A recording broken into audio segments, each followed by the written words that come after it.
Tired of dragging down your mouse just to fill in numbers in Excel?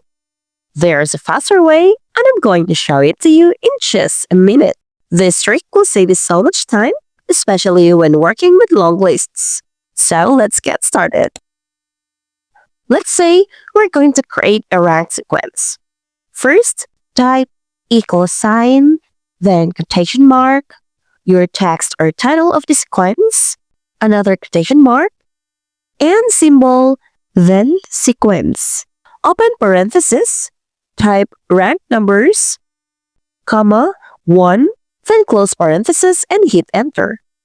And boom, instant auto numbering. You can do this sequencing even up to thousands. Try this Excel hack today and ditch the dragging forever. If you found this video helpful, hit that like button and subscribe for more smart Excel tips like this. Thanks for watching, and I'll see you in the next video.